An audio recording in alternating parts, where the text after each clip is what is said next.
Hey, we are live. Oh, hey. Hi, everybody. Hey. We're here at the Peaceful Schools Training Center. Thank you to Peaceful Schools for letting us do our 100th episode. Dude. Here. This is so cool. This is crazy. It's our 100th episode. It's our first ever live streamed event. Yeah. We're video. We really are kind of a big deal now. Well, aren't we, though? I think we are. Yeah. Okay, We're going to round up. Yeah, we are. Yeah. So we're just going to wait a couple minutes to make sure we've got everybody who's joining us. And just kind of do a little, I don't know. Hey, Michael. Hey, it's Michael. Let's say hi to Michael. Michael Fight, everybody, our podcast daddy. Hi, he how you has set all of what most of what you can see. There's much more behind us. You can't see. Going on. So, Michael, thank you so much. I'll get the thank you out of the way now for putting this all together for us, man. This is great. Yeah. And Michael's not just some guy who wandered in off the street. So, I mean, kind of. oh, you're right. And also, but, one of the creators, founders of Night Shift Media Group, our podcast home, and we could not be doing this or a whole bunch of the other things we do without Night Shift Media Group. So thank you. That's very true. We've been very happy for that to be our new home for the last couple of seasons. Yeah, man. We've been very excited to have you. This is kind of an experiment. So we're seeing how live events go. So everything's going to be a little wonky, but... I'm so glad we're the guinea pig. That's right. Well, Casey, we are organic. Like a fern. Like a fern. So we're comfortable with this. I see some of our safety net drops won't be here. That's right. But luckily, I see my wife here in the chat keeping me honest, but congratulating us. Thanks, honey. Love you. Oh, and Appreciate Patrick. Hi, And Patrick. Patrick. Yeah. All right. Our first organic fan. Yeah. Patrick. It's been with us since early on. So thanks for joining us on the live event, man. That's awesome. And also, Patrick, a little peek behind the pod. We totally forgot to do your reshoot that will happen during this episode, I promise. Right. That's right. We were looking through, I'm like, we only have one. Oh, no, Patrick. The decorations.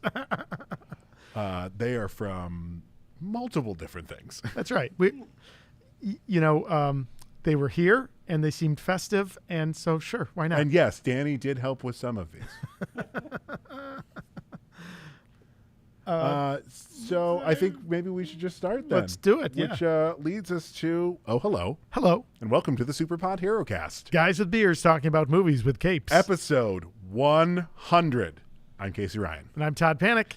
And we watched Batman Beyond. Return of the Joker. Ooh. Todd. Casey. 100 episodes. 100 episodes. We are here. We have made it. Who would have thought we would have made it this far when we started in your basement all those years ago now? So before we do anything else, I mean, since we are Guys with beers talking about movies with capes. And for this, we have a little special. Do we have the video? No? Yes? Okay, we do. We have a video from our friends at Branching Out Bottle Shop, and we're going to let them take it from here.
No sound on video.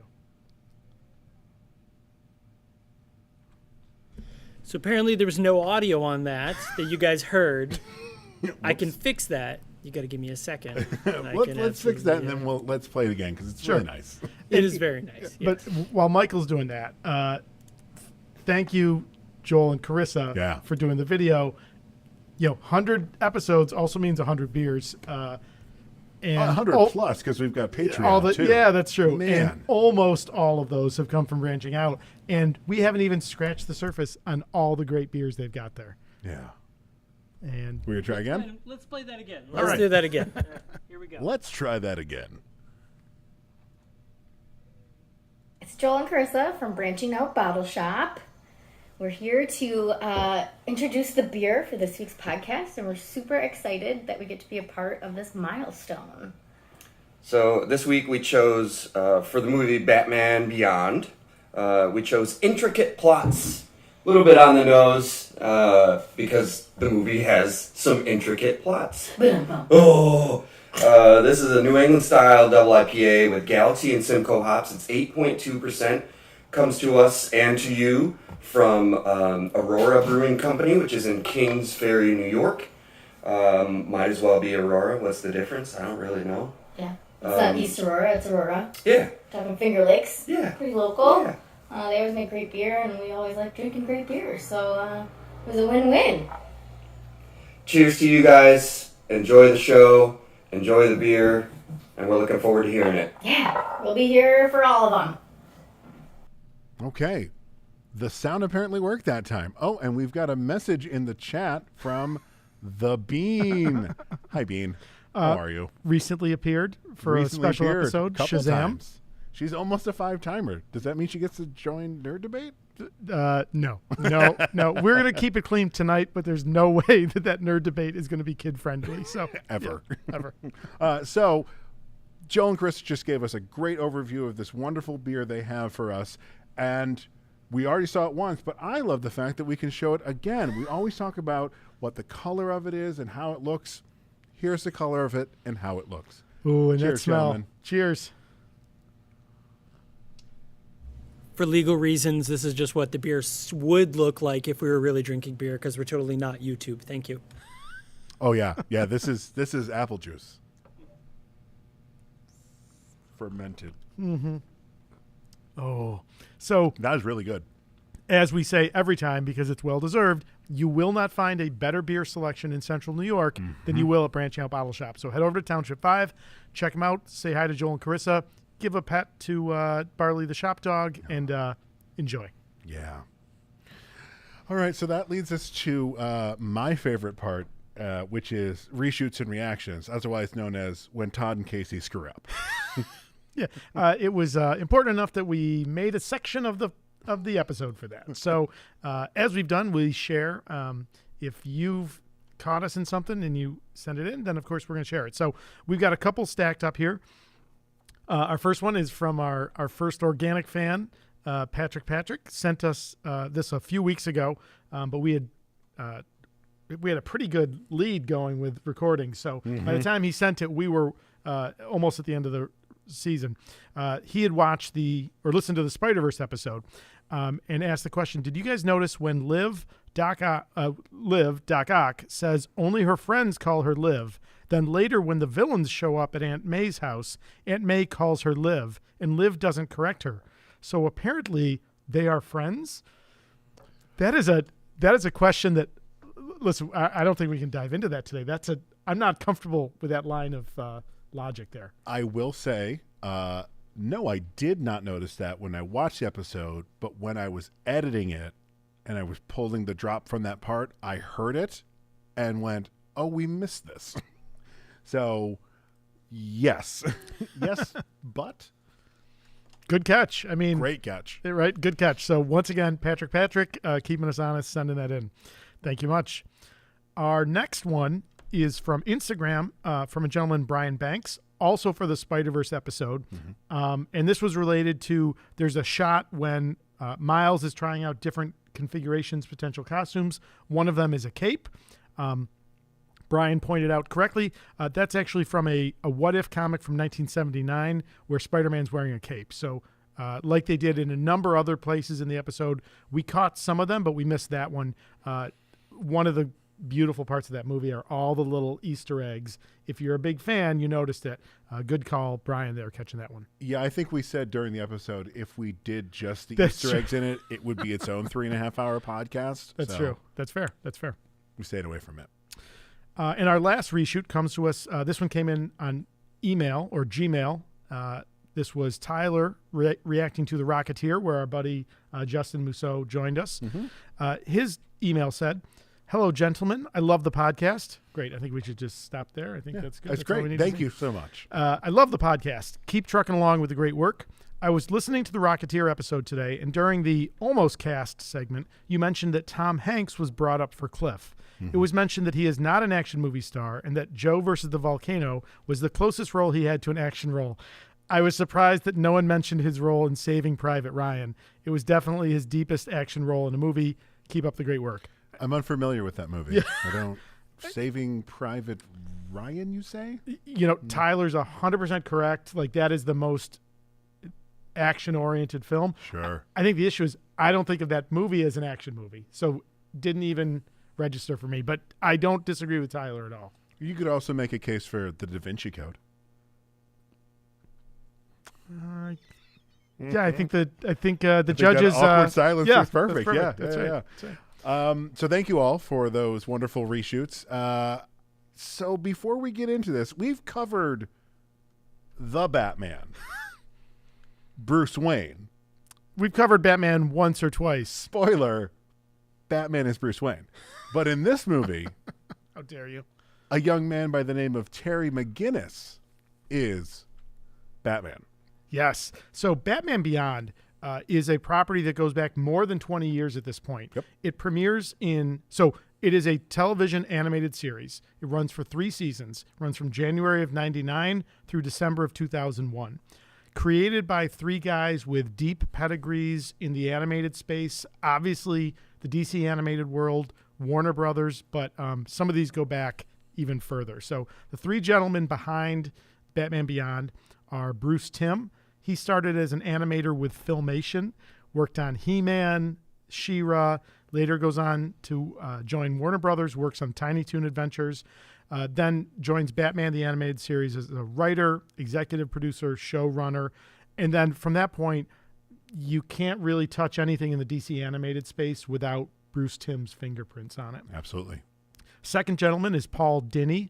He's a writer for a lot of animated TV stuff. His first writing credit goes back to 1979 with the New Adventures of Mighty Mouse and Heckle and Jekyll. He joins Batman Mask of the Phantasm, also ends up doing some writing for DC Comics. The third gentleman is Alan Burnett. He starts writing on The Smurfs in 1982. I watched that, so I've seen his stuff. He becomes a writer-producer for Warner Brothers and DC animated series. He's also involved with Mask of the Phantasm. And you said it earlier as we were getting set up. Mm-hmm. This is actually the conclusion of that universe. This is right?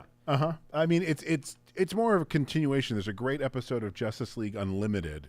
We won't be doing it, called Epilogue, because this series, Batman Beyond, was unceremoniously canceled. And they went on to continue that story in an episode of Justice League Unlimited. It literally just called Epilogue, and it is adult Terry, and he finds out a whole bunch of crazy stuff that I'll tell us at the end, because one of the things that is revealed is bonkers. Yeah, and oh, sorry, go ahead. No.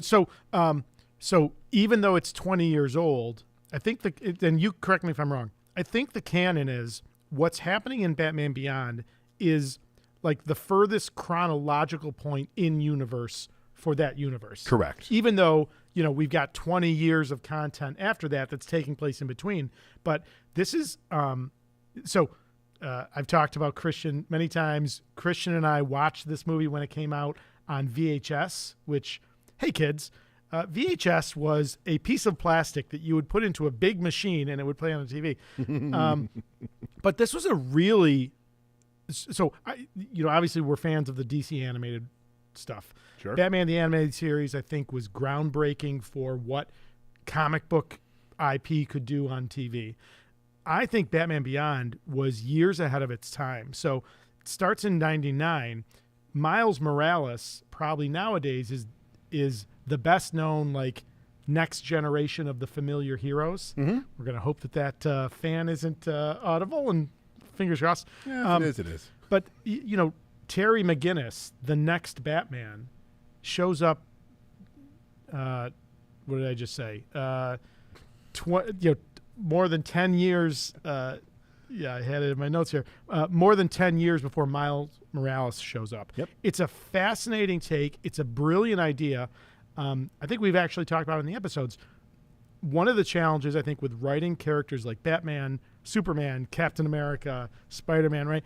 These characters go back literally decades, 70, 80 years. I think it gets really hard to tell new, interesting, original stories for these legacy characters where you're not doing something dumb like Cap is an agent of Hydra, right? Or like you end up having to go to these places that are so ridiculous. Yeah. We've talked about my brother Matta, who is has a critical view on superhero movies, but Matt's got a great idea for the comics, and he has shared with me, I think I've said it to you, they should retire out these older characters. Batman should be retired. Batman should just show up in other people's comics. And this Bruce Wayne, a 70-year-old reclusive, bitter, this is a logical continuation of where that character could go. Mm-hmm. You don't have to pretend that Bruce Wayne never existed, but maybe start telling new stories. DC did this in 99. I think it's brilliant. I think it's a high watermark for modern comics.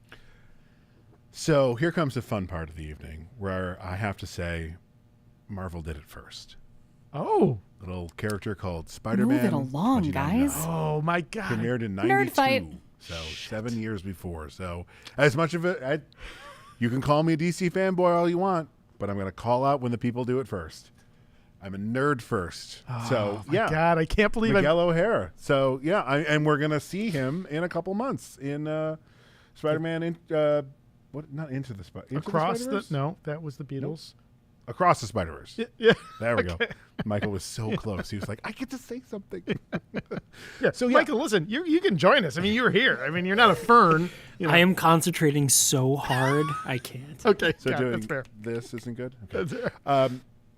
Yeah, so it's covered real quick in a fight, in an argument scene between Bruce and Terry, but let's give a quick overview of Terry McGinnis. Terry McGinnis was a street punk. He was very Jason Todd-esque. Troubled teen, went to jail for a bit, came out, and one day he breaks into Wayne Manor and finds the Batcave and says, I'm going to steal the Batsuit because my father was killed and I'm going to avenge him. Sounds familiar.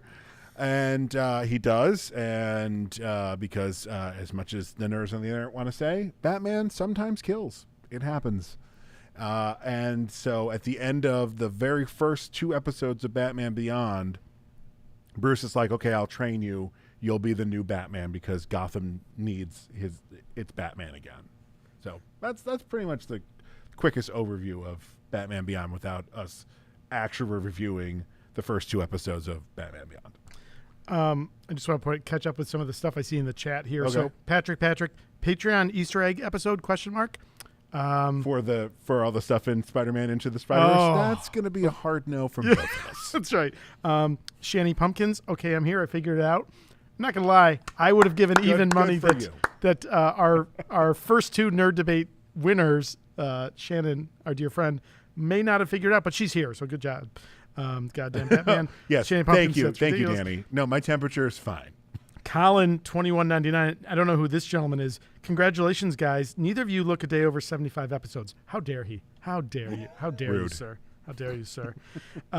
Casey said, and of course, your lovely wife, keeping you honest. Casey said Batman should be retired. Check his temperature. Fine. I'm actually a little warm, but I'm always warm. A little peek behind the curtain.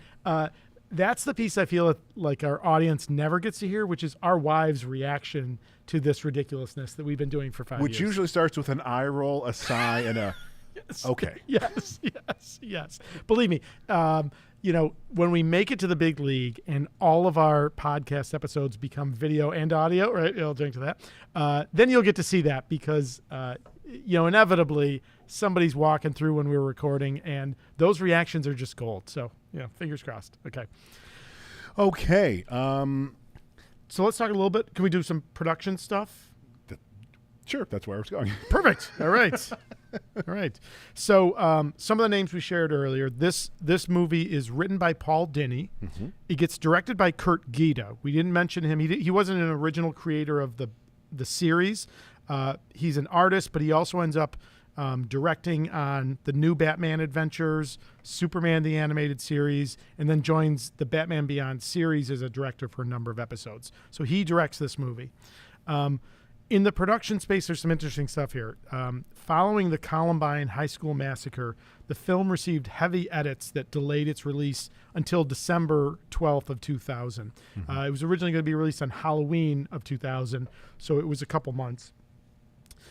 Later, an uncut version subsequently gets released on DVD in 2002, and that actually got better reviews. And I know you've pulled That's the some one that we contrast. reviewed, the PG-13 version. Yep. Now, after this movie's made, there was, I'm not going to say talks, a second film. There was a second film that was discussed. It was focusing on the origins of Terry McGinnis, multiple clones of Bruce Wayne, and the appearance of an elderly Selina Kyle. That was planned by Bruce Timm and Glenn Murakami, although it was never scripted. It never went beyond a 45-minute impromptu plotting session between the two. The project was scrapped due to the dark tones and controversies surrounding Batman Beyond: Return of the Joker.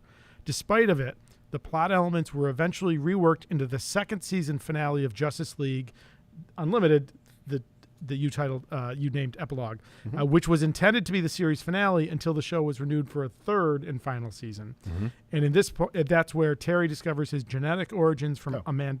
There you go. Go ahead. Amanda. I was gonna, yeah. Oh, I'm sorry. That he's the clone of Bruce Wayne. Yeah. Yes. Well, this says Terry discovers his genetic origins from Amanda Waller and Selina Kyle. That he is. Oh, I'm sorry. I'm sorry. So I was quoting from the Wikipedia article. He discovers his genetic origins from Amanda Waller. Mm-hmm. Waller must tell her that he's a clone. Waller literally says Gotham needs a Batman, so we made you. Got it. Very screwed up, and even for Amanda Waller. And Selina Kyle gets mentioned in passing in that. Yep. And to tie it into Mask of the Phantasm, they try and force it when he's younger, and literally have it be like Crime Alley. And instead of it being like Joe Chill, they tried to make it Phantasm. They pulled that animation out of Mothballs, and I'm like, all right, we got a lot going on here. What's happening? Yeah. Interesting. So unfortunately, because this was a direct-to-video, later DVD, there was no box office release. We said that. This kind of breaks our rules. So we can't give you, we don't have any money to discuss. But do you want to take a guess, or do you remember on IMDb, and now this would be the original release. I don't think the uncut got a separate rating, but the original movie, do you remember what the IMDb rating was out of 10 points for Return of the Joker? Is it like in the 8s? Almost 7.7. Okay. You're wrong, but okay. Finally, I think in terms of the movie, we said this again before we started. This is a very, very watchable film. It's like 72 minutes. Yeah. It moves quickly. So it's on HBO Max. If you didn't see our notes leading up to this, and if you're joining us, go back and watch it. It's fun. But we are going to spoil everything. We're going to spoil the shit out of this. We're going to spoil the stuff out of this little picture. Sorry. Okay, that'll be the last before one. we started saying keep it clean, and then you. Yep, I did. That was me. A couple notes in the chat maybe before we go over. Yeah. Morrison Jiggs, who is another hero that could be extended with a junior hero a la Batman Beyond, and then answered himself or herself or themselves. The correct answer is Brother Voodoo, but we're open to other answers. Ooh. Another hero that could be extended with a junior hero. So a Batman, like another Terry McGinnis. I mean, they did Static Shock. We're getting that, right? Like, Riri Williams is essentially junior. Can we at least stay in D.C., bring in your Captain America bus to this thing? I don't know what you're talking about. It's the thing you're touching right now. I just thought, that thing that, yes, okay, sorry. Both here. All right, okay, both hands are here. Oh, no. Okay, anyways, moving right past that. Jeez. I mean, there's Con-El. There's Superboy who in some iterations becomes Superman. I mean, in Batman Beyond, the TV series, we saw an aged Kal-El Superman. Yeah. So I don't know who else. I mean, That's a great so question. We have some versions already from the comics, right? You've got Flash has a protege, Green Arrow has a protege. I'm out. DC, I'm out. I'm out. Martian Manhunter has a protege. They all What? do, yeah. I thought he was the last Martian. Isn't that the whole thing? Like he's the last one of his kind. Well, he finds more. I mean, of course he does. Oh, DC. okay. We're not getting into that. But you know what? I'm going to say let's put a pin in that question, and that might show up in next year's Nerd Debate, and Morrison will get a shout out. Thank you for saving me one question for next year. Nice. Okay, a couple other chat things before we go into go the movie. ahead. So Patrick, nothing like telling the wife you need to podcast and they almost fall over from rolling their eyes too hard. Same, brother. I feel you. Yeah. Oh, yes, the last one is my favorite. Patrick, The Batman 2022 took me 3 days to watch because it was so long. I mean, it's long, but 3 days? He's not that wrong. All right. Okay, so with that, yeah, normally this would be where I would say, let's roll that film. We're going to do it a little different this year. Or this episode. Holy cow. yeah. We're going to read from the A plot Wikipedia synopsis. plot Yeah. summary, and it's going to be, we're going to interject what we want to say. Anyone who is crossed over from Where No Mom, this is how we do it there. So we're going to try it out here, see if it works. This might be the way we do our live episodes or ones that aren't already stories that we're telling, like all the MCU movies. Yep. We'll see how it goes. Yeah. If this is bad, it's all Todd's fault. Okay. All right. That's fair. I'll take it. You're also going to, first time ever, you're going to see, we often reference moments. We drop in audio clips. And tonight, if the tech gods are smiling on us, you're going to see the moments that we're talking about. Yeah. So with that, let's roll We're that not going to film. roll that film. Yeah, I mean, we don't have the sound. Metaphorically, we sure. couldn't afford the drop. So Only so many slots to put stuff in, guys. It's totally fine. So the movie opens with a faction of the Joker's gang, consisting of Bonk, Woof, Ghoul, Chucko, and the Didi twins, attempting to steal high-tech electronic equipment. So we're going to show a video clip here. But much like the Avengers movies in the MCU, we start right with the action. And we're going to go very quickly into our first fight as they're intercepted by Batman. Mm-hmm.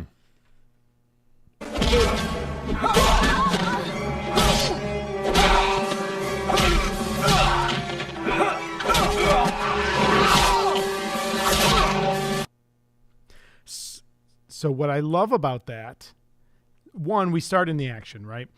It's a short movie. Don't waste time. But in addition to that, if you're in animated media, use the fact that you're in animated media. Like you're not bound by real world gravity and physics. And I love in that fight, it behaves the way only a cartoon can, which certainly is much more evocative of, the comic book origins. Right from the start, that fight scene is super exciting. Well, two things. Would you believe that is only in the PG-13 version? That specific fight clip that you pulled. I forgot to tell you that beforehand. And also, that kind of shot in an actual movie would take hours to set up the spin around and people jumping in and out. And they're just like, well, just hand draw it. It's fine. Yeah. And this movie's 20 years old at this point, and that animation looks great. I think it's easy to dismiss direction in an animated movie, but that's brilliant and beautiful, and I think that stacks up against kind of any first fight action sequence in a superhero movie. It's everything we want it to be. So in a few moments in that fight, we're going to see an obstacle. That obstacle being a flagpole.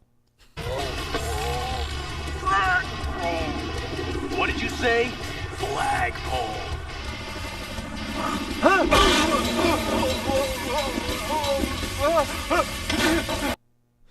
Again, the laws of physics right out the window, but it looks so cool when Bonk spins around that flagpole like 19 times. That would never be a real stunt. You Yeah. could never. You wouldn't be able to pay like, oh no, what's his name? Burt Reynolds' character, Hooper. Hooper. You wouldn't be able to pay the Hooper level that they paid Hooper to be able to make that stunt person do that stunt. Deep cut for our Patreon listeners. Thank you. But that trope of the obstacle, although I'm sure there's more, and if you're in the chat, tell us. So you've got certainly speed. I'm smarter than you. Yeah, but I'm taller, right?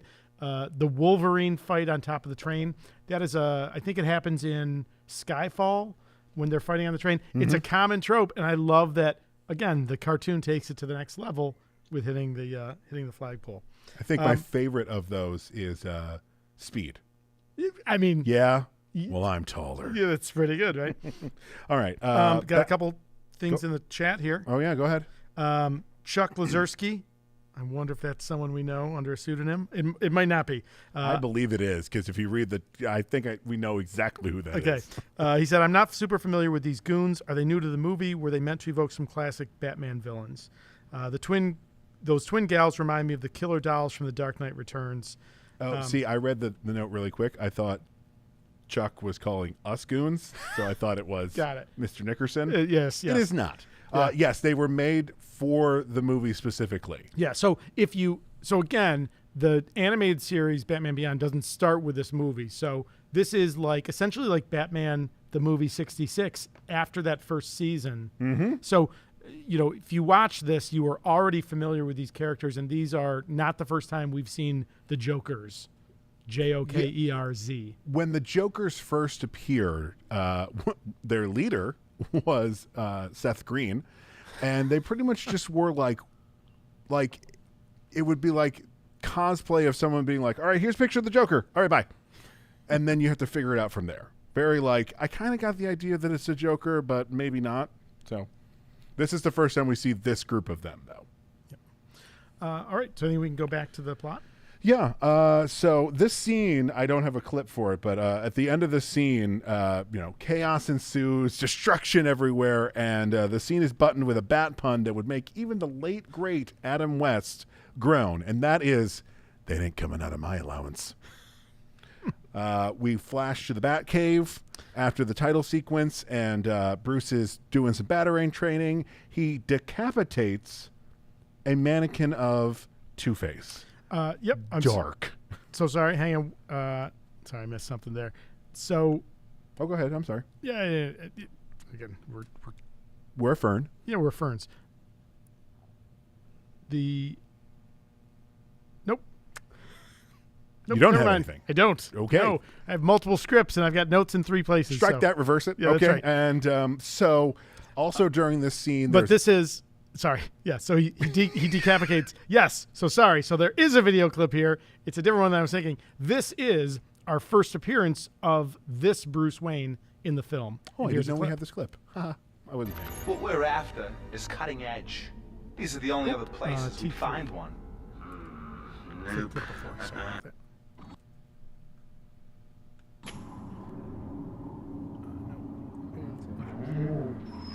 Sorry. Okay. Sorry. There he was. So there was a little technical Yeah. fun. Sorry. My bad. So Casey, my question to you. Yes. And I feel like maybe the upcoming Flash movie has ruined this, but I still want to know.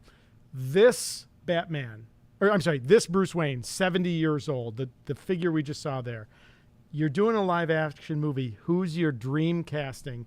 Anyone alive or dead for that specific Bruce Wayne? Not Michael Keaton.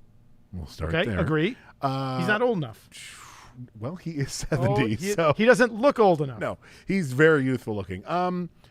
As much as I hate his politics, Clint Eastwood.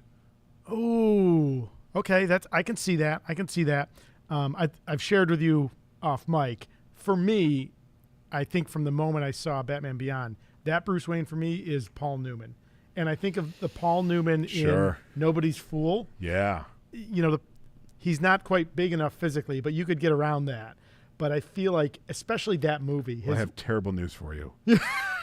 We're not getting around. we're not that. getting around it. Okay. He's very dead. But that world weariness that he has, and in the same way that Marvel kind of retconned Nick Fury and made him Sam Jackson, right? I see that Bruce Wayne, and I can't imagine that they had anyone other than Paul Newman in mind for the character. Well, I mean, knowing now what Kevin Conroy looks like, sure, he's kind of drawn Kevin Conroy-esque, and weirdly, Kevin Conroy kind of looks like older Bruce Wayne. No offense, Mr. Conroy, you still look great, but it's that same face to him. It's very strange that. So could we just put Kevin Conroy as old? I mean, they already did it in Crisis on Infinite Earths. We could. Our buddy Patrick's got a great idea. Well, what you got? Michael Caine. That would be wonderful. No, I'm not gonna do it. I can't. All right. Okay. I think it's Ricky Gervais. Have you ever heard his Michael Caine? It's really good. It's really good. No, I haven't. I think it is. Fred Dryer, Chuck Lazerski. Who the hell's Fred Dryer? Is that a hockey guy? Who the heck is Fred Dryer? Who the heck? Oh, I'm the bad guy here today. Fred Dryer. If only we had some device that. Well, while you look that up, I'm going to finish this little part please. here because I have a question for everybody. Sure. So at the end of him doing the batarang, decapitating the Two-Face mannequin, there's a news report that shows that Bruce Wayne has full control of his company again, with a begrudged Jordan Price as kind of his CFO. It's never really clear what Jordan Price is. He would be if he was running it until Bruce stepped back in. He would have been the CEO. But he wasn't. It was a merger because there was Powers Wayne, and that was the bad guy through pretty much till this movie. Well, given that they set him up as this like foil, it wouldn't be the CFO. He'd have to be. Okay, that's fair. I mean, he's set up because he is voiced by the great Mark Hamill. He's set up to be the Joker. Like I remember watching this in 2000, being like, "Oh, so that's Joker." It's a good misdirection. It's a good misdirection. It's a really good misdirection. I don't even know why I bothered to look this up. Our folks joining us are right on this. Josh Montgomery and Chuck Lazerski, the dude from Hunter. He was a football player, and then he becomes an actor. And I think he's got some screenwriting credits. If you look, even here, I don't think that's going to work. But like for me, he's got a kind of Michael Biehn look to him. Yeah, but in that picture with the sunglasses, he looks like Jack Nicholson. That's not a little bit. Oh, nope, not at all. Oh, kind of. Yeah, you know what? You guys are on the internet. You're watching YouTube. Google Fred Dryer. Don't leave the don't leave YouTube. Here.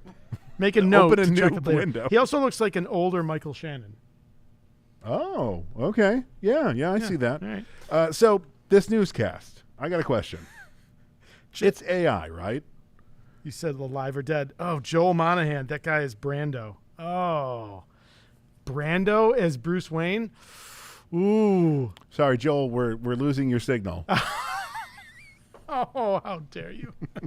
So, question. Yes. The newscaster yes. that's giving this information, it looks like it's AI, right? Mm-hmm. Or is it because all newscasters have to hide their faces because of the whole fake news nonsense? Did they retroactively figure this out?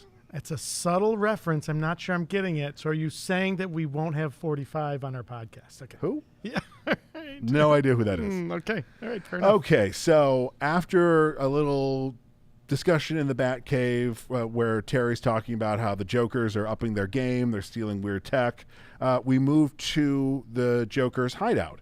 And the gang reports back to their leader, which is revealed to be the Joker.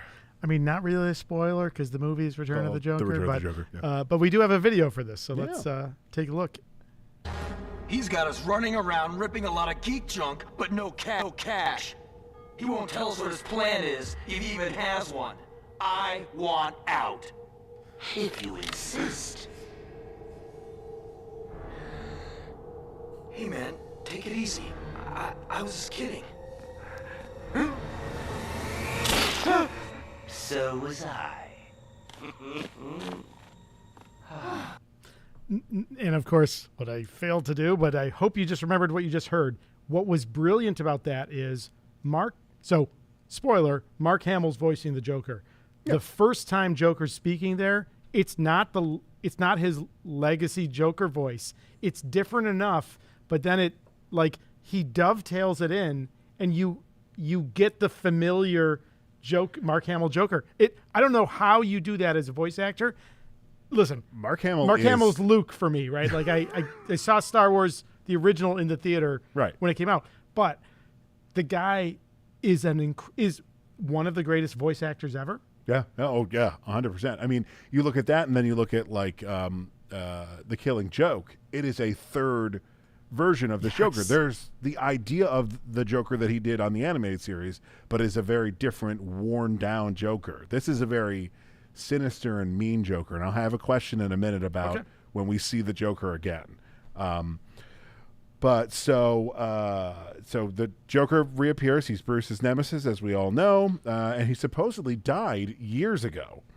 The Joker kills Bonk with a trick blam gun. We saw him pull the blam out, and we've got a clip to show. Do we have the clip to show the actual death? I can't remember. I don't think No, so. we don't. Okay. I think you saw it you saw the gun. Yeah, so in the PG-13 version, that stick that's holding the blam comes out, shoots Bonk in the chest, kills him.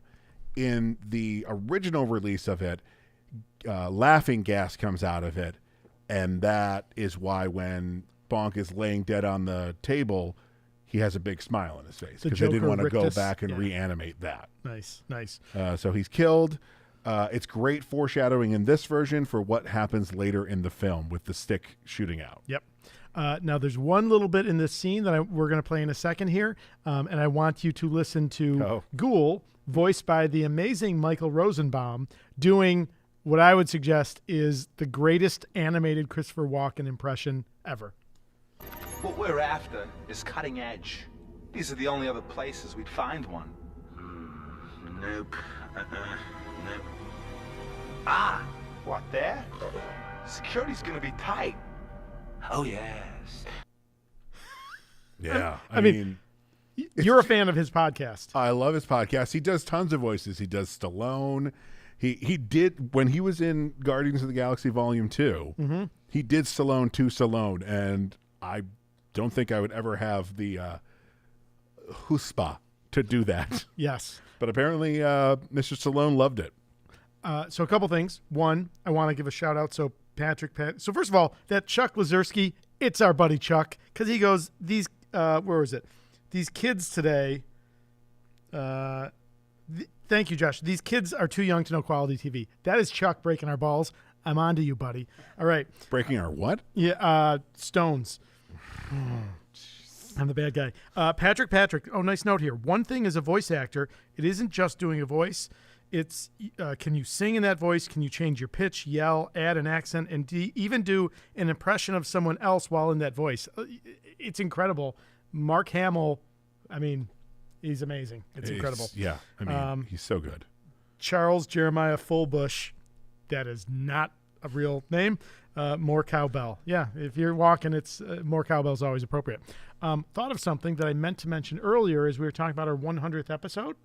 So this morning, my wife and I had gotten back. We're coming back from the gym, talking about, I'm excited for our 100th episode and a little bit nervous and all this energy. I said, honey, 100 episodes. Can you believe that, it's a big deal, right? She goes, yeah. She goes, Smartless just had 100 episodes as well. She goes, they had, honey, who was it? She's like, they had somebody, some actor, some celebrity.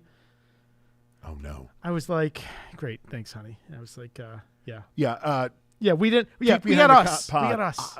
I tried. Michael tried. We could not get Kevin Conroy's people to even return our phone call. They're like, oh, how many listens do you have an episode? That's cute. I even reached out to Tara Strong directly, who follows me on Twitter, and I was like, hey, please. We would have taken. She was a little busy. We would have. We went just somebody, but we couldn't get anybody. Sorry. We were going to have in our mind, we were going to have this great interview with Kevin Conroy, and I would finally be able to tell him that when I read Batman comics, it is his voice that I'm listening to. Listen, you got his well wish for your 40th. I That's sure as good as did. gets. Bradley Cooper. She's like, oh yeah, Smartless. They had Bradley Cooper. Yeah. Thanks, honey. Yeah. Thanks. Okay. All Okay. I think we should go back to the submarine. Yeah, let's go back. Okay. So later on, as the Jokers attack a press conference, we're going to see that right here with a Dutch angle.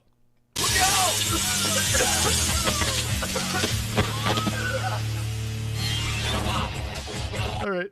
So it would not be a Batman movie, and it would not be me breaking your stones if I didn't point out the Dutch angle that goes all the way back to episode 1 and Batman the movie 66. Dutch angles. That's by the way, also, we discovered on Where No Mom, we shouldn't call them Dutch angles anymore. It is a racist term. Is it? Disparaging the Dutch, so apologies. We should technically just call it a tilt angle. I mean, to me, it's appreciation of the Dutch inventing that angle. Sure. I mean, are we taking it back for them? We're reclaiming it for the I think we're going to move on. Yeah, I just think we're just going to move on. Yeah. So one other thing that I just noticed watching that clip again, the Bonk and Ghoul are wearing Chucko and Ghoul are wearing Star-Lord masks. Were they really? It red eyes, little thing right here. I'm like, come on. Nice. That can't be an act. Joel says guest beer intro. What did we miss? For the celebrities, have them do a guest beer intro. Oh, yes. Genius. Brilliant. Joel, where were you 3 months ago? Great. All right, so the Jokers have attacked the press conference commemorating Bruce's return to Wayne Enterprise, and the Joker reveals himself to Bruce. And now we're going to see the Joker's first public reveal. Hello, Gotham. Joker's back in town. Can't be. Oh no, you're all. Now So- again, go ahead. A question. Yes. Does the Joker put on a performance voice when he's out in public? Because when he's in that scene that we showed before, it's very like, hello, I am the Joker. And here's like, hello, Gotham. And you're just like, oh, God, wait, that's totally different. He clearly does. So good. We talked earlier about direction in an animated film and the idea that maybe that's hard to understand. I mean, you're definitely working with the artists.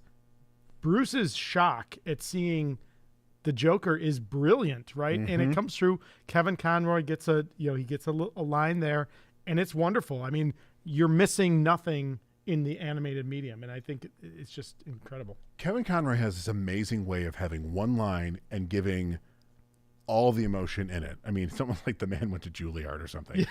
But he, in Flashpoint, at the end, spoilers for Flashpoint, the animated, and also I believe it happens in the comic,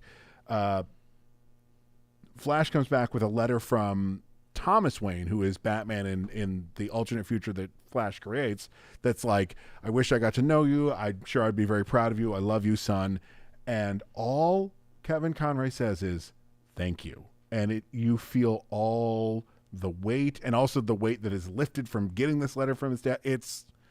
He's so good. I love him so much. You know, I was not aware of Kevin Conroy until we started doing this podcast. Mm-hmm. But, you know, as you've pointed that out, and you've said many times, your Batman is Kevin Conroy. I get it. And I think you see a movie like this, you see the other end of the spectrum, Batman, the animated series, when he's still the active crime fighter, and he's just incredible. He's an amazing guy. That was we shared that cameo, right? For your 40th? Yeah. I mean, the guy's great. And listen, I don't have any illusions. I'm sure that the first 90% of that, of what he said to you in the cameo, I'm sure he's got some things that he goes to. Why are you reading this for me? But it was special just for me. It doesn't matter because it was so sincere and he sells it so well. What does it matter? Like he was speaking to you. And I agree with everything that he said about, like, you know, everyone's always like, well, Batman's dark. Yes, Batman's dark, but Batman wants the light in the world. Yeah. Like, it's so good. Yeah. Go back and watch it. It's on our Instagram, I think. No, Twitter. Couldn't fit it on Maybe Instagram. we'll share it again after this, because why not? Why not? Now, so the Joker's revealed himself to Bruce, who insists that it cannot be him, despite all evidence to the contrary. Mm-hmm. We have a video clip here that we're going to share. Mid-80s? Mm-hmm. Any theories on that? Clone? Robot? Suspended animation due to floating around frozen in a block of ice? Shut up and drive. Yes. I feel personally attacked. Right? How dare they? I will not stand for this. That's why you brought Captain America. Okay, I forgot about the Captain America reference. So Clearly. what's not in that clip is there's an establishing shot of the highway that shows the limo that Terry is driving. And I have a little visual thing here. I'm going to try and get it as close as I can. So this is the Batmobile from Batman the Animated Series. The limo is just this. They just turned it upside down and put a little thing up here for it. Like, this isn't like, ooh, I discovered this. I listened to the audio commentary track of the DVD that I totally own a long time ago, and that's one of the things that stuck with me. Nerd. Okay. Yeah. All right. Now, after fending off the attack, Terry demands information from Bruce. Mm-hmm. I think you have an item there? Oh, I had a note there. Terry demands information from Bruce and Gotham City Police Department's Commissioner Barbara Gordon, the former Batgirl, but neither gives him answers. Now, it's not in this plot synopsis, but we then see Bruce Wayne, Batman, hard at work in the Batcave, being the world's greatest detective. Sure do.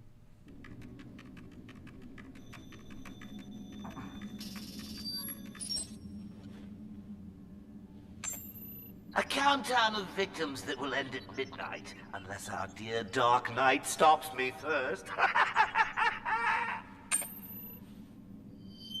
Hello, Gotham. Joker's back in town.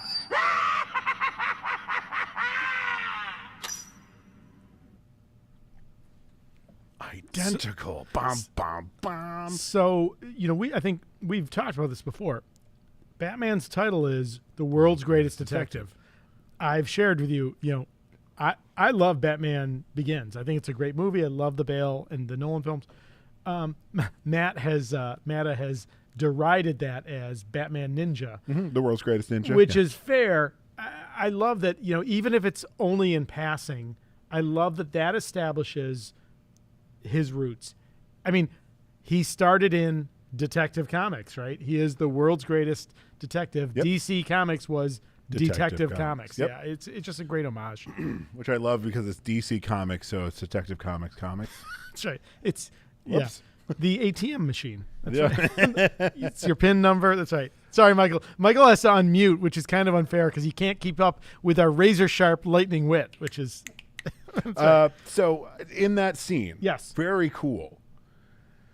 The footage. Did you find it weird that the Joker was dressed as a referee? Yes. It is from one of the best. It was a book first, or a holiday special, and then it became an episode during the New Batman Adventures that was called Hollywood Nights. First story was 2 weeks before Christmas. Montoya and Bullock are undercover, and you find out Clayface has been stealing stuff as he's turned himself into all these little kids. Very cool.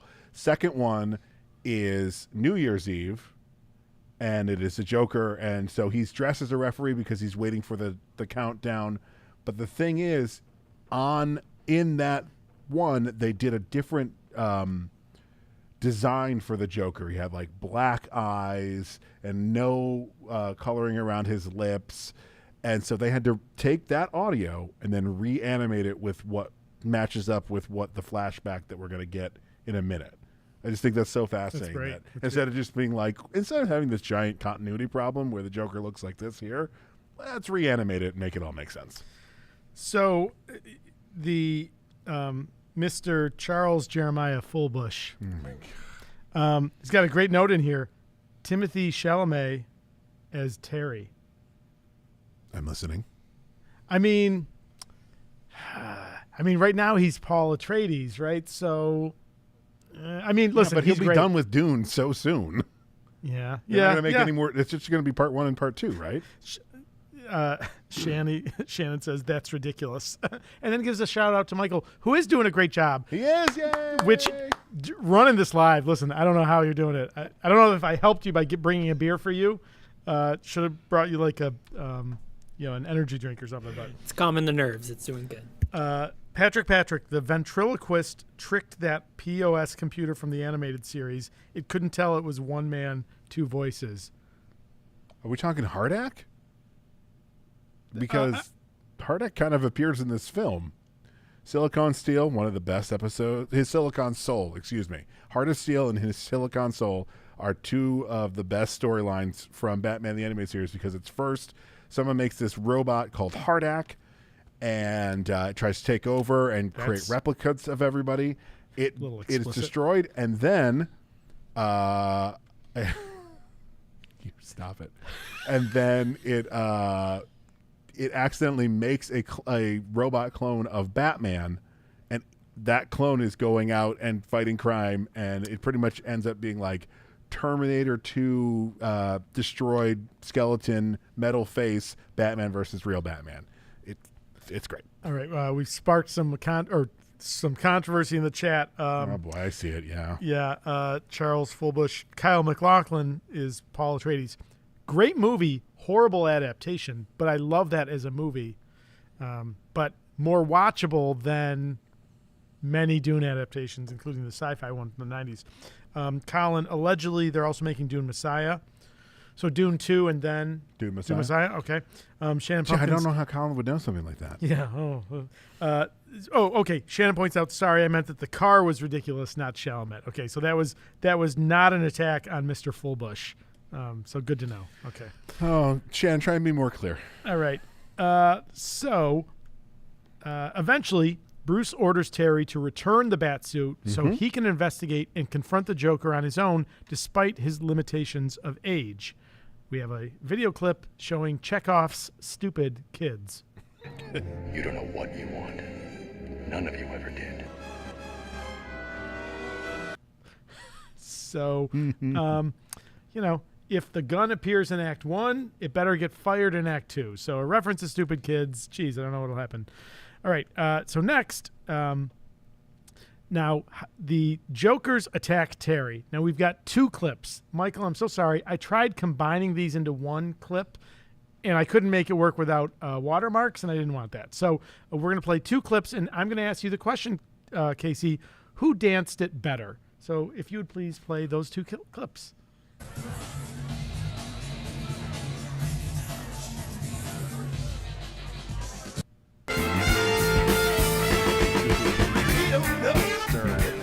How dare you bring this in here? I will not stand for this. The best part was I wish you could have watched me for 15 minutes at my computer with so much of Tobey Maguire dancing as Spider-Man, trying to find, because at one point I had like a 90-second clip. I'm like, that's not going to fly. No. So that was what I landed on. But if I'd had video editing software that wouldn't put a watermark on there, I was going to like splice them together because there's just gold in that Tobey Maguire dancing. I mean, that's good. Go find that whole sequence in Spider-Man 3. It's just delightful. Don't. It's just delightful. Don't make an algorithm think that we want more movies like Spider-Man 3. So that's how we got Sam Raimi directing Doctor Strange 2. And we almost got Morbius 2 because of Morbin time. It's Morbin time. Cut that Stop out. it with guys. the Morbin time. Cut that out. It was funny how it went to the box office and made like $87 to theater. Yikes. Sorry about that. They're like, yeah. They're like, oh, you thought we were serious. Oh, you thought we were serious. There is actually a petition that has 15,000 signatures that says, Sony, please bring back Morbius into theaters. We were all busy that day. You brought it back. And at this point, like, you're just bullying Sony. That's right. Like, you are now Bully Maguire. Wait, somewhere at Sony, there is a junior executive who's like, this is going to be their play to make it in the big league. They're like, look, I got my finger on the pulse of the youth. They want more Morbin time. Give us more Morbin time. We do not want more Morbin If time. Joseph is watching, he knows it's Morbin time. Oh. All right, so after that delightful dance sequence, the Joker's attack, they nearly kill his girlfriend, Dana Tan, while the Joker poisons Bruce. So two things. Yes. Dana Tan. Yes. Do you know who did the voice? No, I do not. Lauren Tom. Do you know who Lauren Tom is? No, I do not. Amy from Futurama. Oh. Also, Ross's girlfriend when he goes to China. the one that comes back, Julie. Yes. And also the grandmother from the mass murderer show, Andy Mack. You don't remember this joke from Shazam? I do not. Oh, when... Never mind. Okay. We're not going to get into it. Go listen to Shazam. It's in there. Okay. The bean freaks out appropriately. Got it. Oh, Patrick pointed out the ventriloquist as in Arnold Wesker. No? I got All right. nothing. Patrick, I'm sorry, give us more. Patrick. I don't know. Sorry. Listen, we're doing what we can here. So when Yes. Terry goes into the Batcave, very Bane-esque, how the mansion is destroyed and all that. When he flipped Bruce over and Bruce had the Joker smile, I literally went, did they just kill Bruce Wayne? Yeah. Yes. And I feel like this might have been like a Duke in G.I. Joe the movie, where they did kill him. And then children watched this for tests and they went, you killed Batman. Like, rewrite, he's fine. And Do you mean the Transformers movie where they kill all of the Transformers in the first 10 minutes? Spoilers, we're going to do that next season. Oh. So Okay. good. You've never seen it. You're right. I haven't. That's fair. That's fair. Now, in addition to Bruce being poisoned, his Great Dane Ace also gets poisoned. John Wick has entered the chat.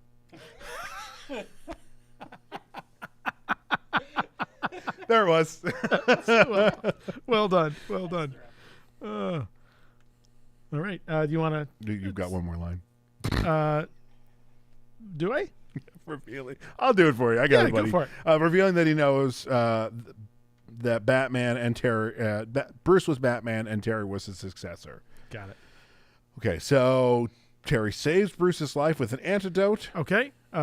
Are the smart executives at Warner Brothers have some cross-product placement? Let's see it here. Little rabbit. The bunny plays. I'm telling you, the bunny plays. Well, also they need a visual joke of haha, the dog's watching TV. Just pull from our archives. We don't have to pay anybody. That's right. That's right. Barbara Fine explains the Joker's disappearance. When we go into this flashback, which we'll get a couple clips from in a second, this is my favorite Joker design. I liked Batman the Animated Series Joker. I wasn't wild about the redo. I like this kind of merge of both. It's really cool looking. So 4 decades ago, following Dick Grayson's departure from Gotham City to Bloodhaven, or as Barbara puts it, another city, because not even in 99 did they know how to pronounce Bloodhaven. Let's see. Does Bloodhaven exist in Transylvania? Does it exist in Slovakia? In somewhere in the former Soviet Eastern Blocs? No, it's right next to... Ooh, I stopped myself that time. You sure did. You saw where I was going. It's right next to Gotham City. You know, Bloodhaven, that totally normal American name for a city. That is, of all of the things dumb in DC Comics, that's in my top 3. I don't mind it. Okay. Bloodhaven, it's fun. Come on, man. It's just the fact that they chickened out, and when people like doing interviews and stuff started saying Bloodhaven, they're like, oh yeah, it's Bloodhaven. I'm like, that's Bloodhaven. This is an umlaut. It is just as reasonable as Bloodhaven. Both of them make equal sense. How dare you? The Joker and Harley Quinn had kidnapped his successor, Tim Drake, the then Robin, inflicting 3 weeks of torture and brainwash on him to learn Batman's secrets.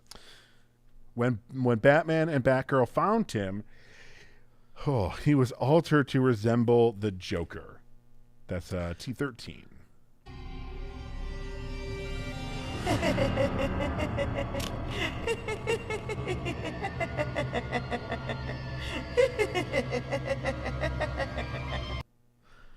That reveals disturbing. Yeah, so horrifying. So let me ask you. So that's Tim Drake. Mm-hmm.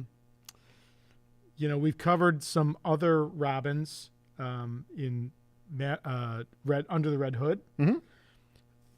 Dick Grayson, who has his own ups and downs, right? He has a rocky road before becoming Nightwing. Yeah.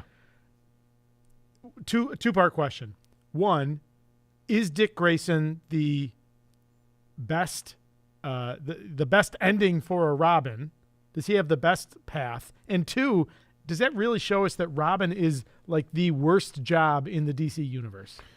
I'll answer the second question first. Okay. Yes. Okay. It's pretty easy, especially when you're Tim Drake. This is garbage that you have to go through this. Like, it is hard to watch the black and white film that Joker shows Batman of torturing Robin. It's all animated, but still, like, as a parent, I don't want to see children be harmed. Children and animals, not so fun to watch. So, your second question. Yes. Yeah. Maybe...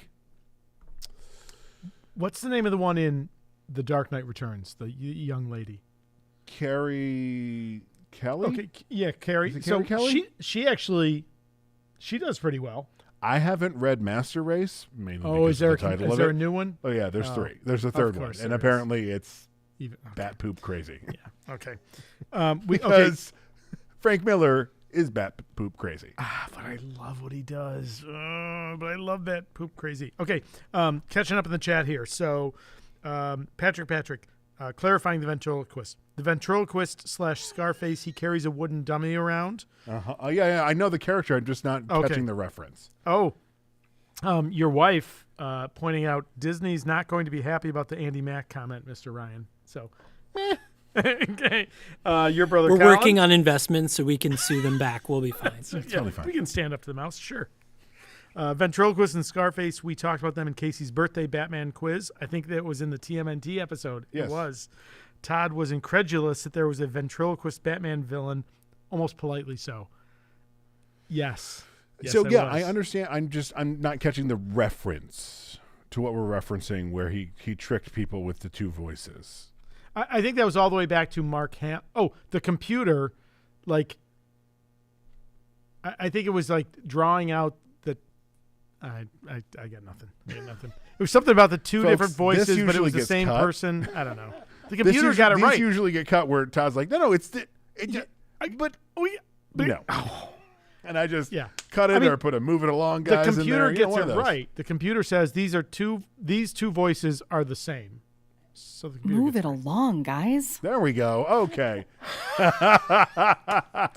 we did give Michael a couple of audio clips to drop in. Your brother Colin has pointed out that Tim Drake is the best Robin. He's the best Robin, but Dick Grayson has the best outcome. And our buddy, I don't know Tim Drake's current. He's Red Robin now. Yum. But Todd didn't. I'm so glad Michael did, but Todd's completely lost. No, Red Robin. Yum. Okay. We didn't pay for that. Please we don't didn't pay sue for us. that. That's great. Our buddy Josh Montgomery. Tim Drake has the best Robin origin. He does. 100%. Is he the one who like breaks in and steals the? Nope. Is that? You're conflating two. He does break in. The person who steals is Jason Todd. Okay. And Tim Drake pretty much figures it out, if I remember correctly. Oh, that's right. Yes. So that was a question cut from last year's nerd debate. Redesigned. Because it was too deep of a cut. The original question from our good friend Corey Hopkins was an interesting question. Who is the best Robin? Gently pushed back on that required like two. Pushed back on that question that it required. Where's my camera? Where's my camera? Is it? Yeah. That's a lie. Okay, I'll respond. Listen. That's your response. I love Corey. Listen. I love Corey. I'm a big fan of Corey. I'm always talking about how wonderful Corey. Stop it. Nope, cut him off. Right. Cut him off. Okay.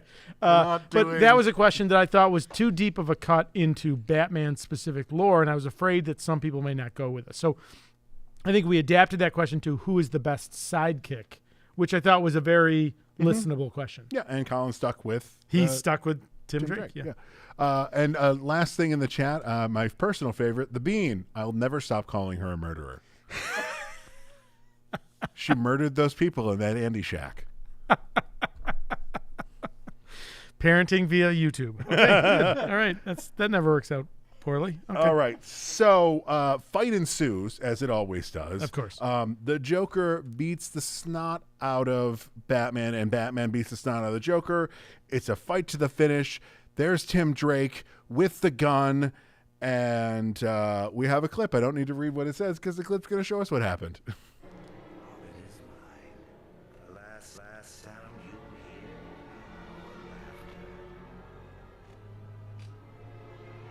silly boy. Make Daddy proud with a punchline.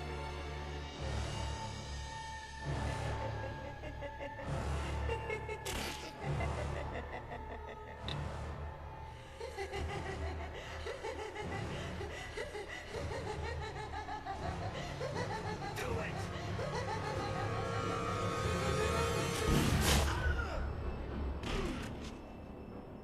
That's not funny. That's not. So Mark Hamill's "That's Not Funny" is just so good. Yeah. There's so many layers to it. Like, you son of a gun, you took my thing. Is this the only instance of literal Chekhov's gun aside from Chekhov? I mean, that is Chekhov's gun. Yeah, it's pretty good. That's pretty good. So next, after this shot, we have Tim laughing hysterically into crying.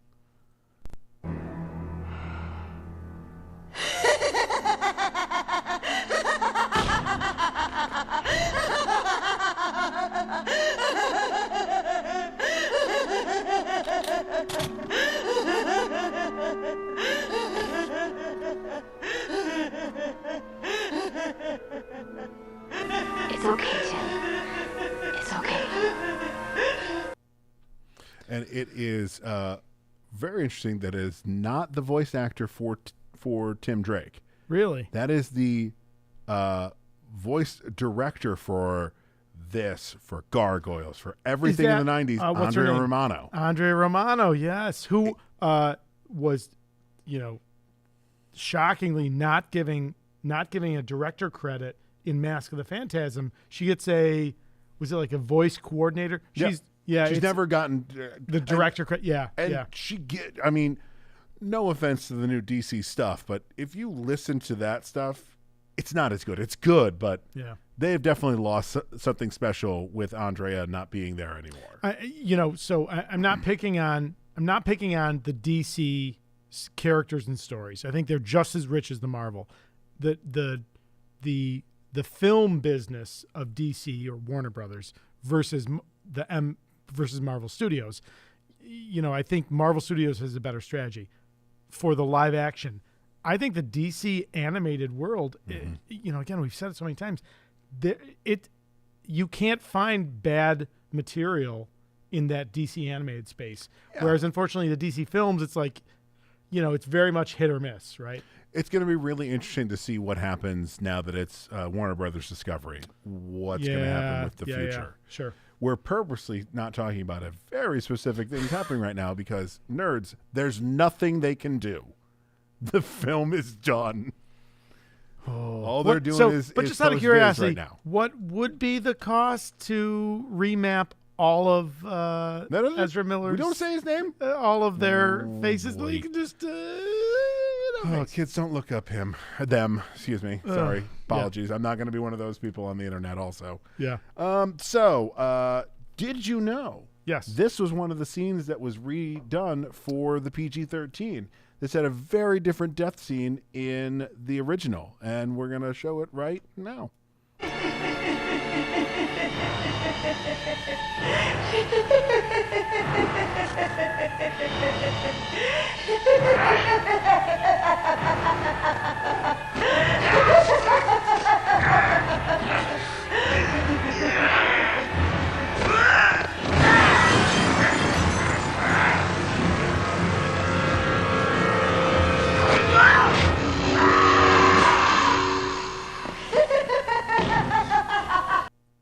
So Tim still kills the Joker? Responsible for it. Yeah, he's responsible for not direct murder. I mean, I feel like at this point, so Batman Beyond the series was originally envisioned as, targeted at children, but I mean, it's not. It's not. Yeah, it's not. Don't let the animation fool you. It's not a kids movie. It's not a kids movie. None of the Batman the animated series stuff it was rated TVY7, and I don't agree with Sure. that rating. Oh, yeah. That was Yeah, I way think- too low. You know It what? should have been G. Batman, the Brave and the Bold, Y7. Yeah. Right? Like, that's 100%. delightful. But you're right. The animated series is way too dark. Oh. Yeah. Okay. I love it, but it's not for children. Okay, so during this, as we kept seeing in the couple clips we showed, Barbara keeps running in from somewhere else. While Bruce and the Joker are fighting, Barbara and Harley Quinn fight. Harley Quinn falls down a ravine and is presumed dead. So we're now with Barbara of the future telling us that the Joker's body was buried beneath Arkham, and Tim had to recover. After he recovered, was forced from retirement. A little nod to Batman the Animated Series. The Doctor, whose name is completely left my brain, that she name checks there, is a character from Batman the Animated Series, Leslie Thompson. And Nice. she is also from the comics. Nice. It's voiced by Dana Mulder. You Star Trek fans out there, that's Dr. Pulaski. Oh. And so when he's forced into retirement, Tim severs all ties with Bruce, as all Robins seem to do, and is left of a to thing. make his own life. Yeah.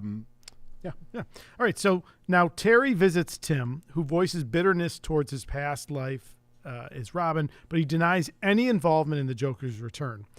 Terry's next suspect is Jordan Price, a Wayne Enterprises executive who hates Bruce, but he only finds Price guilty of conspiring with the Jokers to have Bruce killed. So basically, Price is pulling an Obadiah Stane. I mean, it clearly says Wayne Enterprises. Yeah. Deep cut, right? Iron Man, it clearly says Afghanistan. Right. So when the beam of a directed energy weapon strikes Price's yacht from above, Terry rescues Price before turning him into the police. Now, in the Batcave, after realizing the Joker only destroyed the Robin costume, Terry recalls Tim's grudge against his old persona and deduces he must be involved. Cross-referencing Tim's expertise as a telecommunications engineer with the Joker's thefts, Terry and Bruce discover that the stolen equipment can create a jamming system to seize control of a laser-armed military satellite. We need to give a little shout out. Adult Tim is voiced by the wonderful and late Dean Stockwell. Oh, that's right. Yes. Yes. You know He's what? so I didn't good. He's so good It was in this. He's familiar so when subtle. I watched it. Yeah. Yeah. I mean, like, when I first watched it, I'm like, back in, like, 2000, I was like, Dean's kind of phoning this in.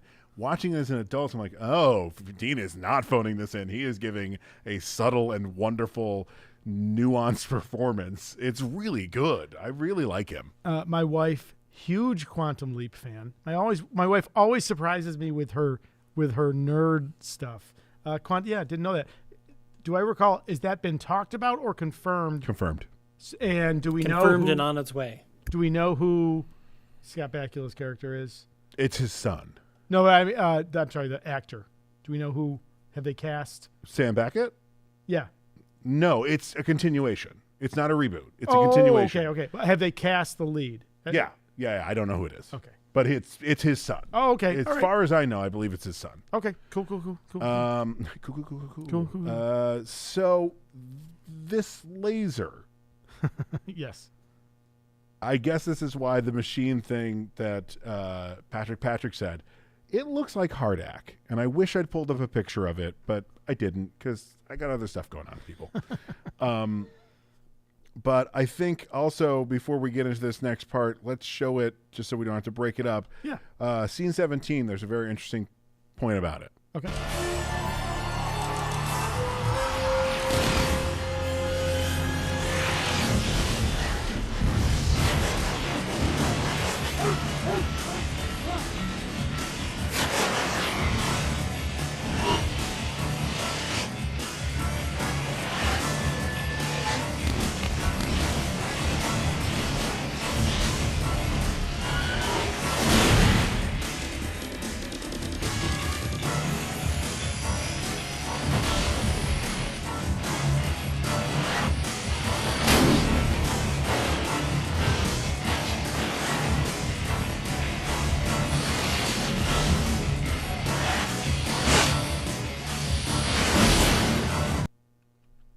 So first, so much destruction. Yeah.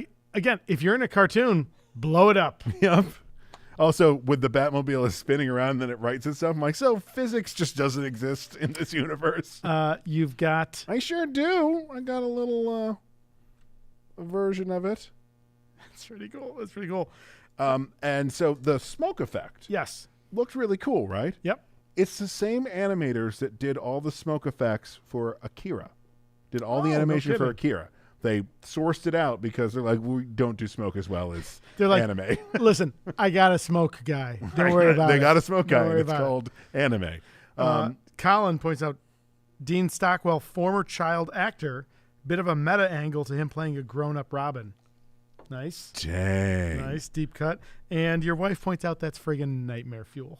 I'm assuming she's referring to the transformation from of Tim to Joker Jr. You're 100% right. Agree. It is absolutely wonderfully animated to be horrifying. That's right. Okay, so Terry goes to face Tim. He triggers a trap set by the Joker, who then follows him to an abandoned candy factory. After surviving further attacks from the satellite, which is what we just saw, chase ensues with the Batmobile being shot at by the satellite. Yep. Nope. Sorry. I thought you were about to read the next line. So doing the Jokers with Ace's help. Yes. I love this part. Yes. Ace gets his moment. Ace.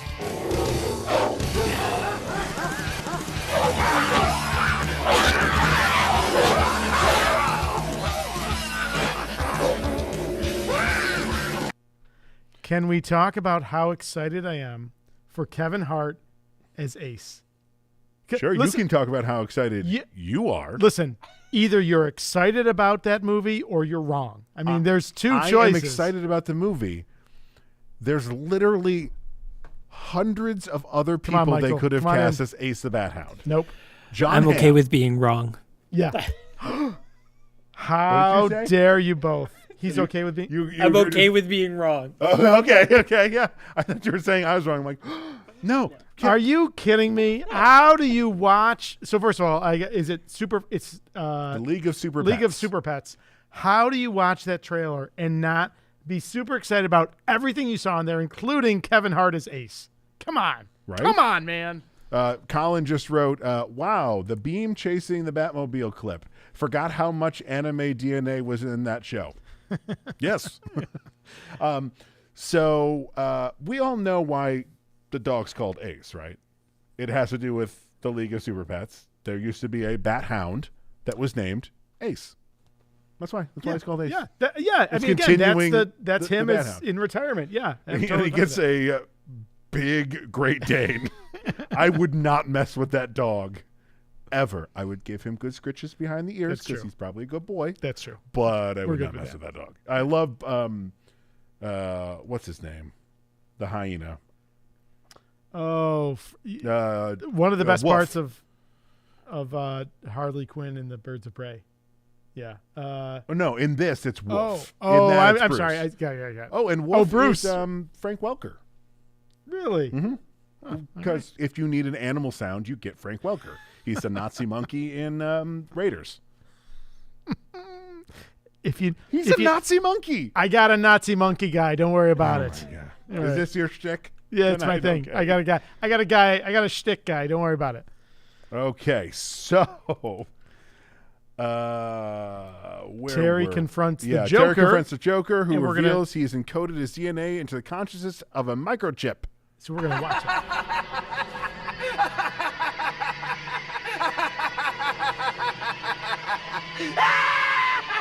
My God. Oh, I never get tired of that. Drake? So that is a great payoff from everyone in the scene, right? Mm-hmm. Bruce via video, Terry, like us watching it. Again, you're watching a cartoon and the reaction that they get from that. Again, amazing direction. And the greatest thing about this, for the diehard Batman fans out there, the transformation of the Joker is an exact ode to Kurt Langstrom / Man-Bat's transformation in the very first episode of Batman the Animated Series on Leather Wings Boom. Deep cut. Josh, again, I'm glad that even in an advanced future state, Gotham maintains room for abandoned novelty factories. Of course. Listen, You're not going to knock them down. Josh, if we don't have that, what do we have, right? I mean, this has got to mean something, or what's the difference, right? There's a whole industry of people that just have abandoned warehouses in Gotham. There's just like an economy that just runs off owning abandoned warehouses. I got an abandoned warehouse guy. Don't worry about there it. There it is. And there it is. The trifecta, folks. We did it. Thank you. Okay, so with the satellite, the Joker plans to kill Bruce and Terry's loved ones before destroying Gotham City. This is totally Captain America Winter Soldier. Yeah. Taking people out one by one. Yeah, and I'm sorry, stepping back a second. So that transformation with Tim, I've talked about many times, and I'll keep talking about it because if our listeners haven't read it, you need to go back and do it. So in the 80s, John Byrne's run in Fantastic Four, this is so evocative for me. There's this wonderful sequence. So this character, Christophe Bernard, who first shows up in John Byrne's Fantastic Four run number 247, October of 82. Dr. Doom has essentially planted like a psychic seed in this young boy's head. And when he is supposedly killed, like his mental clone like takes over, and it's this horrifying character. Watching that was so evocative. It's so well done. Go read John Byrne's run of Fantastic Four. It's the best run of Fantastic Four. I love that every time we do a DC movie, some point in it, you're like, but Marvel did this. I'm going to start bringing up DC stuff. I'm going to do it. Okay. Season Challenge 6, accepted. The Revenge. All right. So, of course, Terry wins. He uses the Joker's Joy Buzzer to destroy both the weapon and the microchip. My question is, why does the satellite float off into space like Sandra Bullock? It's because we're not bound by real-world physics. But it just shut down. And if anything, it should have come towards Earth. Or were they like, we don't have time or the budget? It just needs to go that way. It can't come this way That's right. like it would. That would have made the movie an hour and a half. And they're like, listen, an hour 12. That's what we got. Tick-tock. We got to go. I almost, do you know how much we said paid something the smoke animators? Come on, guys. We don't have money for this. Listen, I got a smoke guy, but he's not cheap, so we got to cut the satellite crashing into Earth. That's right. So, of course, he saves the city, freeing Tim as the Joker meets his end. Now, following the Joker's arrest, Barbara hides Tim's unwitting involvement to protect him with the Joker declared dead in the factory's explosion, while the Didi twins are bailed out by their grandmother, an elderly Harley Quinn, who I have to point out, they did Harley dirty. You're being released into her custody pending your trial. Oh, joy. You rotten little scamps! I struggle to make a good home for you, and this is the thanks I get. Ow! Break a grandmother's heart. I hope they throw the book at you. Oh, shut up, Nana Harley. I'm sorry. That is not how Harley Quinn's story ends. I reject this. No. Go back, rework that. Great to give Arlene Sorkin something to do beyond the couple lines she gets in the other part. It is also funny that she's like, oh, I don't want to have kids, but instead I'll have twins. Oh, wait, no, those are grandkids. That's right. That's right. Deep cut here from Josh. This is good. Until this moment, I wondered about how much this movie may have influenced The Batman Who Laughs. It's a similar mechanic. Well, The Batman Who Laughs is influenced by The Man Who Laughs, which is what influenced the Joker. If you've ever seen a picture from The Man Who Laughs, it's literally the Joker. I think it's the snake eating its own head at this point over there in the DC Batman comics. And also, stop giving us Joker. Yes. Yeah, we don't need him. Yeah, I agree. He should be one that just shows up once every couple years. That's right. So that elderly Harley Quinn, she had survived her apparent death and reformed. But again, I'm not happy with her ending there. Yeah, now, it's not great. Bruce, Tim, and Barbara make amends while Tim recovers in the hospital, during which Bruce and Tim acknowledge Terry as worthy to carry the Batman mantle. Mm-hmm. And I believe that is where we say, and movie. Todd, that was a movie. That was a movie. Michael, that was a movie. It's definitely a movie. Guys, I'm trying to find the questions. Yeah. I got him. Shut up. Okay. Everybody shut up. I got him. He's totally got him. Totally it's got him. not I had like him the he whole has to time. look for them. I just had to every episode we do, 100 in. Can you do a close-up on Todd for a second? Thanks so much. Right there, buddy. Yeah. Oh. Right there. Casey just said I'm number one. I In case sure anyone did. was asking, I'm number one. Sure did. Or was Number I one. 11? No, just number one. Nope, number one. Number one. Okay. So, Todd, Yes. as always, we As have always. questions here at the end. Sure. Todd, who's your favorite character? So I'm torn. Oh, boy. So, I mean, so I feel bad. It's not Batman Beyond. It's not Terry, right? And it should be because it's Batman Beyond. But the reality is I'm so interested in this Bruce Wayne. And to be honest with you, I'm more interested in this Joker than any other iteration of a Joker. So for me, it's like the yin and yang. It's elderly Bruce Wayne or Joker in Tim Drake. I don't know. Hey, everybody. Remember how I just said, but I don't want any more Joker? This is why. This is the best version of the Joker ever. Stop making the Joker. You did it in 2000. It is the Joker. He is my favorite character. And it works because he's in the title. Okay, that's fair. That's fair. Hey, Casey. Mm-hmm. What is the best scene in the movie? Ooh, is it when the Jokers are stealing the stuff, and then when at the end Terry flies off? Is it just the whole movie? It's from I think beginning it to end. is. No, Yeah. it's, you know what? It's Ace getting his comeuppance against Bonk. As dark as this movie is, that's a good moment of levity and fun. Yes, it is. And also, if you don't want levity and fun, I would say the best moment in the movie, or the best scene in terms of evoking a response, it's seeing young Tim Drake's transformation to Joker Jr. I mean, it's horrifying, and I'm horrified by a cartoon, and that's pretty amazing if you stop to think about it. Mm-hmm. But I don't disagree with you. I mean, it's a great movie. Yes. I'll allow you to ask me a question. Oh, thank if you you'd so like. much. Sure, you're welcome.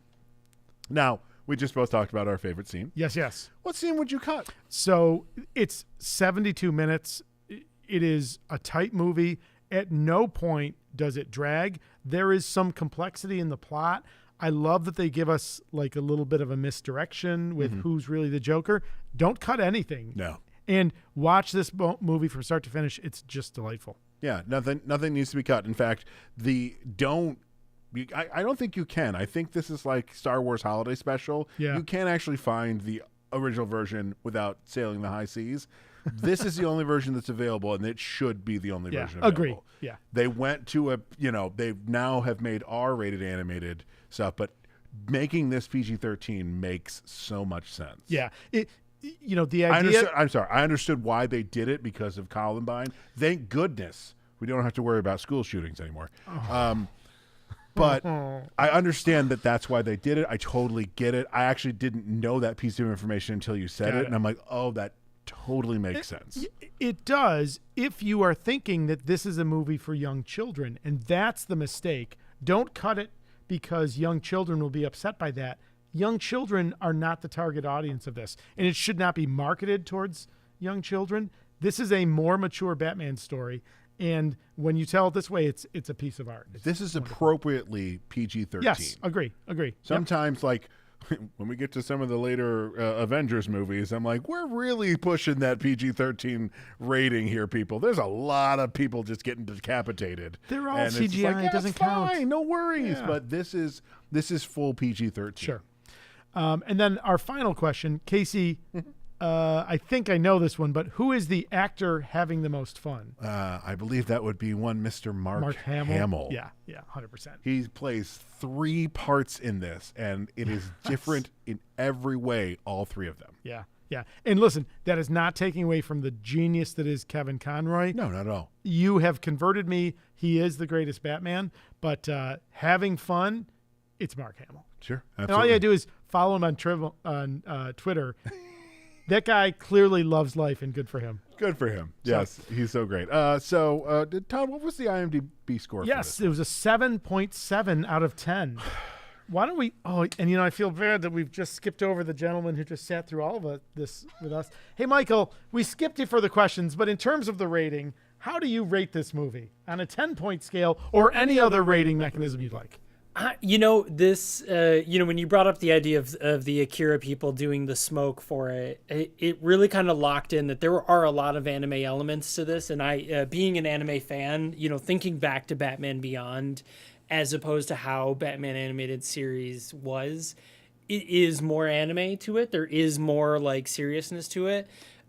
So I think the high sevens is a pretty apt rating. I think I'm good in the high sevens or maybe even low eights. I think it's good. You referenced the anime there. It almost the new Gotham City almost is reminiscent of decades before we'll see San Francisco in Big Hero 6, right? Like it's got that similar like Pan-Asian, Asian Pan-Pacific kind of melting pot. Sure. In the opening credits for Batman Begins, as it's coming in on New Gotham. I think it's called Neo Gotham. It might be. I might be totally wrong. There's a building with just a giant Asian letter on it. I'm not even going to take a guess at what a version of an Asian letter it is, but it's just like, yeah, okay, we know what we're doing here. Yeah.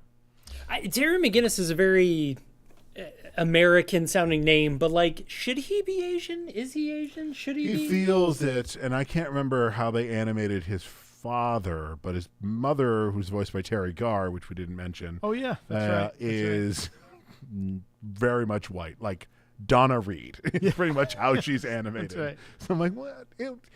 But we find out that Terry's father's not actually his father later. Sure. It's actually just Bruce. So it was he was raised by Uncle Beru, and All right.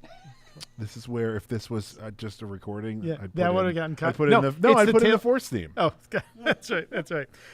Colin points out, I think it was the kid using a gun that got it pulled after Columbine. Yeah. 100%. Yeah. Of course. Yeah. Sure. Okay. So for me, yes, this is a 10. It's short, sweet, to the point. There's nothing. There's no bloat. It's a great mystery. It's right there with Batman Mask of the Phantasm. This would be a great double feature. Do Batman Mask of the Phantasm. If you're showing it to someone for the first time, then go, okay, we're going to jump about 60 years into the future. Don't worry. I'm going to explain it to you right now.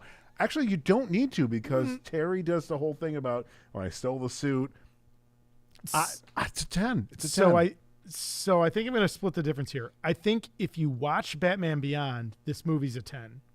I think if you're coming into this without having watched this, TV series, I think you're going to struggle. And I think while it's interesting and it's really well done, it's the challenge of the familiar that's not what you think it is, right? If you sit down and like, oh, I've never seen this Batman Beyond, but it's Batman, right? Like what do I need to know? Well, you actually need to know a lot. So I think it's a 7 or a 10, depending on, are you familiar with the Batman Beyond series or not? So, breaking news. Yes. Colin just put in the chat. He is an unreliable source for anything Warner Brothers. I reject this perspective. He writes, Batman Beyond comics published this year reveal Terry as half Asian. All right. Is he still the clone of Bruce Wayne in the comics? Colin, please answer that. All right. While we finish up here. Now, in terms of the dad's breakdown, we got 3 dads sitting here. Mm-hmm. Do you watch it with the kids? No, it's. I mean, not your daughter's age. No. Way too young for her. The Bean's 13. She was actually very excited. She's like, I can watch PG-13 movies legally. I'm like, legal? Well, stop. No one's going to arrest us for showing you a PG-13 movie. Yes, that's right. If you watch a rated R movie, you'll still get arrested. So don't watch. Oh this. yeah, rated R. They kick down the door, and it's a whole ordeal. That's right. It's very embarrassing. So age, right? Like that's the it's difference. Literal age and comfort level. Comfort level. That's a terrible phrase. Comfort level for violence, but how they feel about violence. Yeah, absolutely. I mean, and this disturbing images. This is not the Tim Torture is very disturbing. This is not a Super Friends. No. This is, No. absolutely. So, Casey, Michael, that was 100 episodes. That was 100 episodes. We did it. We did it. We're closing out season 5. We're going to take a break for the summer. Some stuff is going to pop up that we think you should watch and enjoy. Notably, our Nerd Debate number 4. And as we did last year, normally, a couple seasons ago, we would have told you what we were going to open up season 6 with. We can't do that because the winner of Nerd Debate number 4 picks the season opener for number 6. So you're going to have to tune in to SuperPodHeroCast's YouTube channel, and maybe we can share it on the Night Shift Media Group as well. Yeah. So you go here where you're watching it or on the SuperPodHeroCast YouTube channel, watch Nerd Debate 4. The judge, Casey Ryan, as he has been, myself competing against our 5-Timers Club, Colin, Chuck, and Shannon. With our Michael helping timekeeper and rule keeper. Herd the cats back into place. And I'll say this. I think this year's, which we recorded 2 nights ago, I think this year's Nerd Debate is our best one yet. I can't wait for you guys to see it. It was a lot of fun. And if you watch that, then you'll know what our season 6 opener is and who might join us. So we don't need to do socials. No. You know who we are. If you're here, you know what? If you're here. Oh, it's also been on the screen the whole time. That's right. And if you're here, listen, you know who we are. But check out the rest of the content on the Night Shift Media Group. Absolutely. There's a new show that just dropped, right? Like expanding into new space. Michael, you want to tell them about it? Yeah, the brand new show just dropped today called Crossed Wires. So if you are at all a musician and you're into gear like amps and pedals and stuff like that, or Crossed you Wires, want to be into or you gear want to like be that? into this stuff. Yeah, Crossed Wires is a really, really great show to check out. First episode dropped today. Really great interview about a pedal. There's a couple of guests from the bands like The Strokes and Paramore are on that show talking about a pedal called the 10 Years Pedal. But definitely check that out. But of course, if you wanted to learn about all of the shows, and we have a few more coming up, nightshiftradio.com. That's right. Little shout out here. A buddy of mine, Sean, who is the reason why Patrick started listening to us. Yeah. Congrats on the 100th episode. Colin, Thanks. woohoo, enjoy the next 100, gents. Yes, we will. I can't see what happened. I can't wait to see what happens in our next 100. Oh my gosh, it's going to be so exciting. Yeah. It's 100 episodes, guys. So that'll do it for the SuperPodHeroCast for this season. For this century. 100 episodes. A century of episodes. I don't think Yeah. you're using that correctly, but okay. We're not measuring years. Yeah. Anyways, for Todd Panic, Centuries. I'm Casey Ryan. For Casey Ryan, I'm Todd Panic. And this has been Michael Fight. I'm Michael Fight. Yay! 1, 2, 3.